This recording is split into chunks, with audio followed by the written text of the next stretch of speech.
कृपया हमारे चैनल को लाइक शेयर सब्सक्राइब अवश्य करें। धन्यवाद।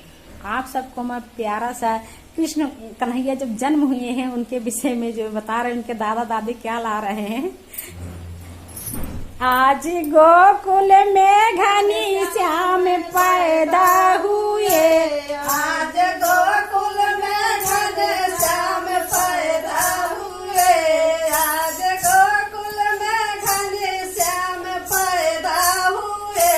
आज गोकुल में घनी श्याम पैदा हुए, आज गोकुल में घनी श्याम पैदा हुए, आज गोकुल में घनी श्याम पैदा हुए, आज गोकुल में घनी श्याम पैदा हुए, अपने दादा के आँखों का तारे हुए, अपने दादी के दिलदार पैदा हुए,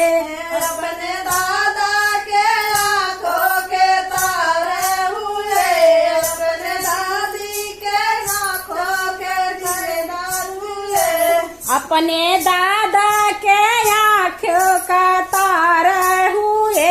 अपने दादी के दिलदार पैदा हुए, अपने दादा के आँखों के तारे हुए, अपने दादी के दिलदार, अपने दादी के दिलदार पैदा हुए,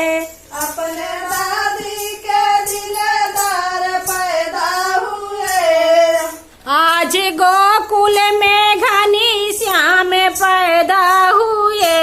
आज गोकुल में घने श्याम पैदा हुए, अपने पापा के आँखों के तारा हुए,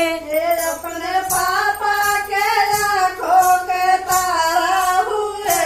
अपने मम्मी के दिलदार पैदा हुए, अपने मम्मी के दिलदार पैदा हुए, आज गोकुल में घनी श्याम पैदा हुए,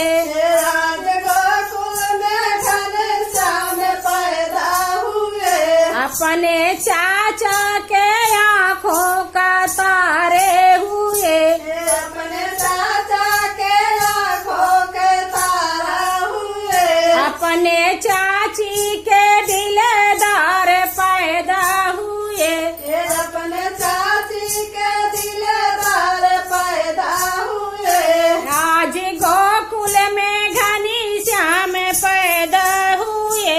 आज गोकुल में घने श्याम पैदा हुए, आज गोकुल में घनी श्याम पैदा हुए,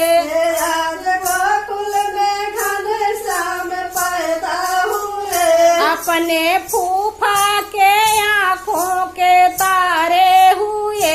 अपने फूफा के आँखों के तारा हुए, अपने बुआ के दिलदार पैदा हुए,